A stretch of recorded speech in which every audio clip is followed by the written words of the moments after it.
We got some guys in this group I think can have an opportunity to play at the next level. Maybe not the NBA, maybe so. Who knows? Maybe a couple years, but pretty good players. Josh told us he wanted to show that he is a defensive guy, and that's kind of his skill set. It's one thing to talk; it's another thing to show. How did he show that today? We talked a little bit about that he could be a defender, a pretty good defender, and whether or not he can improve his outside shooting so he can get on the floor not only as a defender but also as a guy who can knock down shots. A lot of these guys are a little bit older. Is it nice to see guys with more NBA-ready bodies coming in and working out at this level? At this time of year, you're going to get usually the older guys, the seniors. So it's understandable that the bodies are a little bit better. They're a little bit more experienced in what they've gone through in 4 years of college. So, yeah, they have a better understanding of how to play a game. You mentioned guys getting tired. It's kind of a cliche as we talk to these guys about the altitude. And I know you're looking for little things about how bad they want it.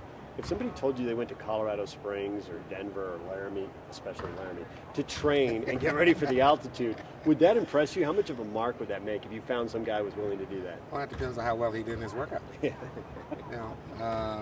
If he fell out, no, it wouldn't impress me at all. I knew he wasn't doing any kind of work. But if he went through it without, the one guy who in the past who's come in here and it was going as hard as he was at the end, as he was at the beginning of the workout and wasn't breathing hard was David Lee, and he worked out at sea level, so he was in just absolutely great shape.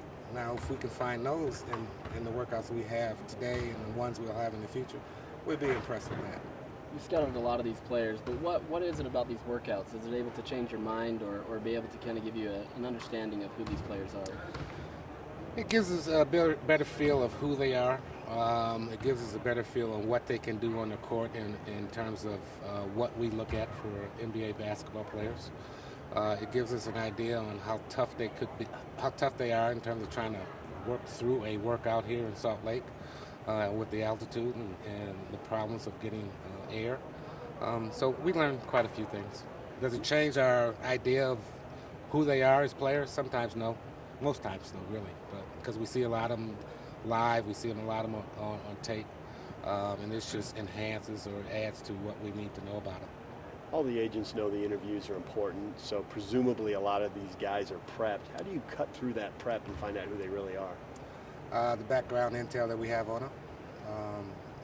We're trying to see if they're really telling us the truth or if they've been, as you say, prepped by the agents. We know they are for the most part. But we just want to get a chance to get to know them a little bit better and see how they interact with us when we ask questions, if they're canned answers or if we feel they're truthful answers.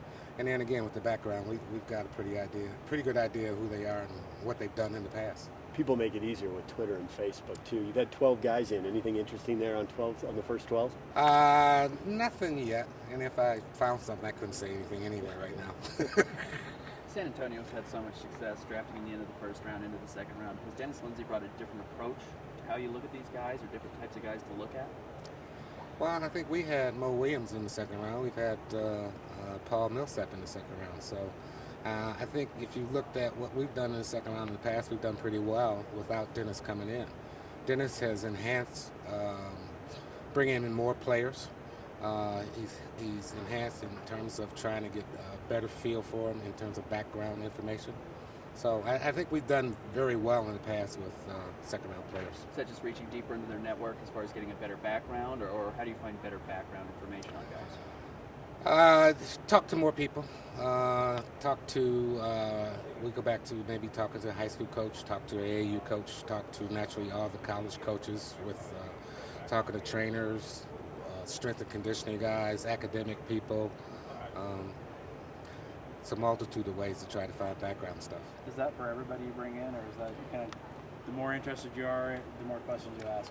We try to do a lot of our background early, so we have our scouts do a lot of background in October and November. So we're looking at a lot of different people then.